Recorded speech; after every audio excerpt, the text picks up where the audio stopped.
Kitchen റെസിപ്പീസിലേക്ക് സ്വാഗതം. ഇന്ന് ഞാൻ നല്ല ഒരു പുളിശ്ശേരിയുടെ റെസിപ്പി ആയിട്ടാണ് വന്നിരിക്കുന്നത്. നല്ല പിങ്ക് കളറിലുള്ള ഒരു പുളിശ്ശേരിയാണിത്. ഇവിടെ എൻ്റെ കുട്ടികളുടെ ഏറ്റവും ഫേവറേറ്റ് ആയിട്ടുള്ള ഒരു പുളിശ്ശേരിയാണ്. നമ്മൾ ബീട്രൂട്ട് വെച്ചിട്ടാണ് ഈ പുളിശ്ശേരി ഉണ്ടാക്കുന്നത്. അപ്പോൾ നമുക്ക് വീഡിയോയിലേക്ക് പോകാം.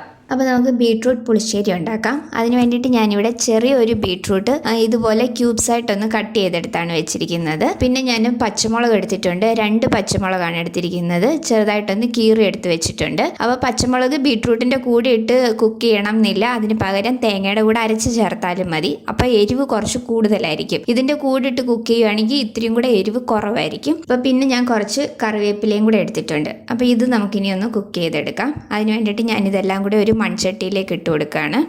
അപ്പോൾ ഇനി ഇതിലേക്ക് ആവശ്യത്തിനുള്ള വെള്ളവും കൂടെ ഒഴിച്ചു കൊടുക്കാം. ഞാൻ 1 കപ്പ് വെള്ളമാണ് ഒഴിച്ചു കൊടുക്കുന്നത്. ഇത് 1/2 കപ്പിൻ്റെ അളവാണ്. അപ്പോൾ അതിന് 2 കപ്പ്, അതായത് 1 കപ്പ് വെള്ളം ഒഴിച്ചിട്ടുണ്ട്. ആവശ്യത്തിനുള്ള ഉപ്പും കൂടെ ഇട്ട് കൊടുക്കാം. ഇനി ഇത് നമുക്ക് അടച്ചു വെച്ച് നന്നായിട്ടൊന്ന് കുക്ക് ചെയ്തെടുക്കാം. ബീട്രൂട്ട് നന്നായിട്ടൊന്ന് വെന്ത് വരണം. അപ്പോൾ അത് കുക്കാവുന്ന സമയം കൊണ്ട് നമുക്ക് ഇതിലേക്കുള്ള അരപ്പും കൂടെ ഒന്ന് അരച്ചെടുക്കാം. അതിന് വേണ്ടിയിട്ട് ഞാനിവിടെ 3/4 കപ്പ് തേങ്ങയാണ് എടുത്തിരിക്കുന്നത്.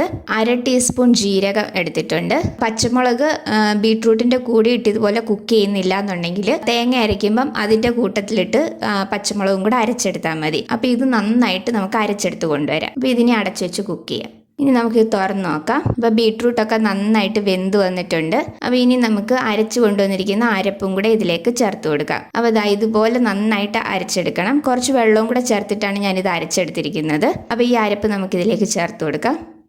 അതിലേക്ക് ആ മിക്സിയുടെ ജാർ കഴുകി ഒരിത്തിരി വെള്ളവും കൂടെ ഒഴിച്ചിട്ടുണ്ട്. ഒരുപാട് വെള്ളം ഇല്ല, ഒരു 2 ടേബിൾ സ്പൂൺ വെള്ളം എടുത്തിട്ടുള്ളൂ. അപ്പോൾ അതും കൂടെ ചേർത്ത് നന്നായിട്ടെല്ലാം ഒന്ന് മിക്സ് ചെയ്തതിന് ശേഷം ഈ അരപ്പിൻ്റെ പച്ചച്ചവ മാറുന്ന വരെ ഒന്ന് കുക്ക് ചെയ്തെടുക്കാം. അപ്പോൾ ഒരുപാട് സമയമൊന്നും വേണ്ട, ഒരു 2 മിനിറ്റ് കൊണ്ട് തന്നെ ആ അരപ്പിൻ്റെ ആ ഒരു പച്ചച്ചവയൊക്കെ ഒന്ന് മാറിക്കിട്ടും. അപ്പോൾ അതൊന്ന് കുക്കായി വരുന്ന സമയം കൊണ്ട് നമുക്ക് ഇതിലേക്കുള്ള തൈരും കൂടെ ഒന്ന് നന്നായിട്ട് ഉടച്ചെടുത്ത് കൊണ്ടുവരാം. അപ്പോൾ അതിന് വേണ്ടിയിട്ട് ഞാനിവിടെ 1 കപ്പ് തൈരാണ് എടുത്തിരിക്കുന്നത്. മിക്സിയുടെ ജാറിലിട്ട് ജസ്റ്റ് ഒന്ന് വിപ്പ് ചെയ്തെടുക്കുക. ഒരുപാട് അങ്ങ് വെള്ളം പോലെ അങ്ങ് അരച്ചെടുക്കരുത്, ജസ്റ്റ് ഒന്ന് വിപ്പ് ചെയ്തെടുത്താൽ മതി. ഇതിപ്പോൾ ഒരുപാട് ഇട്ടങ്ങ് തിളപ്പിക്കരുത്, അന്നേരം അതങ്ങ് പിരിഞ്ഞതുപോലെ ആയി പോകും. ഇപ്പോൾ അരപ്പ് നന്നായിട്ട് കുക്കായി വന്നിട്ടുണ്ട്. ഇനി നമുക്ക് ഈ വിപ്പ് ചെയ്ത് വെച്ചിരിക്കുന്ന തൈരും കൂടി ഇതിലേക്ക് ചേർത്ത് കൊടുക്കാം. നന്നായിട്ട് ഫ്ലെയിം കുറച്ച് വെച്ചതിന് ശേഷം വേണം തൈര് ചേർത്ത് കൊടുക്കാനായിട്ട്.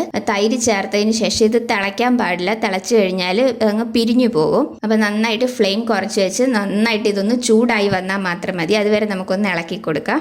നല്ല ഈസി ആയിട്ട് ഉണ്ടാക്കിയെടുക്കാൻ പറ്റിയ ഒരു പുളിശ്ശേരിയാണ്. നല്ലൊരു പിങ്ക് കളറാണ്. നല്ല ചുവന്ന ബീട്രൂട്ട് എടുക്കുകയാണെങ്കിൽ നല്ല പിങ്ക് കളറിലുള്ള പുളിശ്ശേരി നമുക്ക് കിട്ടും. അപ്പോൾ ഇപ്പം ഞാൻ ഫ്ലെയിം ഓഫ് ചെയ്തിട്ടുണ്ട്. ഇത് നന്നായിട്ടൊന്ന് ചൂടായിട്ടുണ്ട്. ഇനി നമുക്കിതിലേക്ക് കടുകും കൂടെ താളിച്ചൊഴിക്കാം. അതിന് വേണ്ടിയിട്ട് ഒരു പാൻ ചൂടാവാൻ വെച്ചിട്ടുണ്ട്. പാൻ ചൂടായി കഴിയുമ്പോൾ അതിലേക്ക് നമുക്ക് 1 ടേബിൾ സ്പൂൺ വെളിച്ചെണ്ണ ഒഴിച്ചു കൊടുക്കാം. എണ്ണ ഒന്ന് ചൂടായി കഴിയുമ്പോൾ അതിലോട്ട് നമുക്ക് കടുക് ഇട്ട് കൊടുക്കാം. ഇനി കടുക് ഒന്ന് പൊട്ടി വന്നു കഴിയുമ്പം അതിലോട്ട് ഉലുവയും കൂടി ഇട്ട് കൊടുക്കാം. അപ്പോൾ പുളിശ്ശേരിയിൽ ഉലുവ ചേർത്തിട്ട് വേണം താളിക്കാനായിട്ട്. പുളിശ്ശേരിക്ക് നല്ലൊരു ടേസ്റ്റ് കിട്ടാനായിട്ട് ഉലുവയുടെ ആ ഒരു മണവും ടേസ്റ്റും ഒക്കെ നല്ലതാണ്. അതുകൊണ്ട് ഉലുവ ചേർക്കണം. അപ്പോൾ 1/4 ടീസ്പൂൺ ഉലുവയും കൂടെ ചേർത്ത് കൊടുക്കാം. ഉലുവ ഒന്ന് മൂത്ത് വന്നു കഴിയുമ്പോൾ നമുക്ക് അതിലോട്ട് വറ്റൽമുളകും കൂടെ ചേർത്ത് കൊടുക്കാം.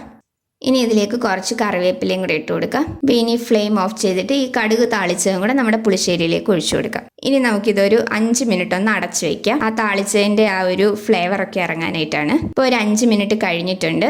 നമ്മളുടെ ബീട്രൂട്ട് പുളിശ്ശേരി ഇവിടെ റെഡി ആയിട്ടുണ്ട്. ഈസി ആയിട്ട് ഉണ്ടാക്കിയെടുക്കാൻ പറ്റിയതാണ്. നല്ല ടേസ്റ്റി ആയിട്ടുള്ള ഒരു പുളിശ്ശേരിയാണ്. കുട്ടികൾക്കൊക്കെ ഒരുപാട് ഇഷ്ടപ്പെടും. ഒരു പിങ്ക് കളറൊക്കെ ആയതുകൊണ്ട് ഉണ്ടാക്കുവാനും നല്ല ഈസിയാണ്. അപ്പോൾ എല്ലാവരും ഇതൊന്ന് ട്രൈ ചെയ്ത് നോക്കണം. അപ്പോൾ ഞാൻ ഇതിന് മുമ്പ് ബീട്രൂട്ടിൻ്റെ വേറെ 2 റെസിപ്പീസ് ഇട്ടിട്ടുണ്ടായിരുന്നു. ബീട്രൂട്ട് ഹൽവയും ബീട്രൂട്ട് ബർഫിയും. അതിൻ്റെ ലിങ്ക് ഞാൻ ഡിസ്ക്രിപ്ഷൻ ബോക്സിൽ കൊടുത്തേക്കാം. അപ്പോൾ എല്ലാവരും ഇതൊന്ന് ട്രൈ ചെയ്ത് നോക്കണം. ട്രൈ ചെയ്തിട്ട് നിങ്ങളുടെ അഭിപ്രായം എനിക്ക് കമൻസിലൂടെ അറിയിക്കണം. വീഡിയോ ഇഷ്ടമായിട്ടുണ്ടെങ്കിൽ ലൈക്ക് ചെയ്യാനും ഷെയർ ചെയ്യാനും സബ്സ്ക്രൈബ് ചെയ്യാനും മറക്കരുത്. അടുത്ത വീഡിയോയിൽ വേറൊരു നല്ല റെസിപ്പി ആയിട്ട് കാണാം. താങ്ക്